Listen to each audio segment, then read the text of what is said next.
కొన్నిసార్లు మన జీవితంలో కొన్ని సంవత్సరాలు ఉండొచ్చు, కొన్ని నెలలు ఉండొచ్చు. అవి ఏమనిపిస్తాయంటే వేస్టెడ్ టైం. అసలు ఏం జరుగుతుంది నా జీవితంలో? నేను ఎందుకున్నాను? నేను ఎందుకు బ్రతుకుతున్నాను?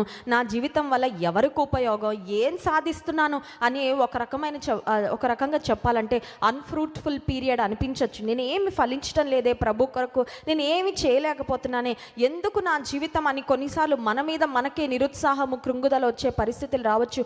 మోషే జీవితంలో అలాగే ఒక 40 years గడిచిపోయాయండి. అప్పుడు దేవుడు మోషేతో మాట్లాడుతూ తను పరిచయం చేసుకుంటున్నాడు. ఏమనంటే, నేను నీ తండ్రి దేవుడను. నీ తండ్రిని నువ్వు వదిలేసి వచ్చావు. నీ తండ్రి నీకు దగ్గరగా లేడు మోషే. నీ తండ్రి ఇప్పుడు ఎక్కడున్నాడో, ఏ పరిస్థితిలో ఉన్నాడో కూడా నీకు తెలీదు. But I'm the God of your father. నీ తండ్రి సేవించిన దేవుడను, నీ తండ్రి వెంబడించిన దేవుడను. అబ్రహాము, ఇస్సాకు, యాకోబులకు దేవుడు ప్రమాణం చేశాడు. ఆయన నిబంధన చేశాడు. ఆయన ఇచ్చిన వాగ్దానాలు తన దాసుల పక్షంగా, పితరుల పక్షంగా ఆయన నెరవేర్చిన దేవుడు. ఇప్పుడు మోషేను బలపరచడానికి దేవుడు మాట్లాడుతున్న మాటలు ఏంటంటే, నేను నీ తండ్రి దేవుడను, అబ్రహాము దేవుడను, ఇస్సాకు దేవుడను, యాకోబు దేవుడను.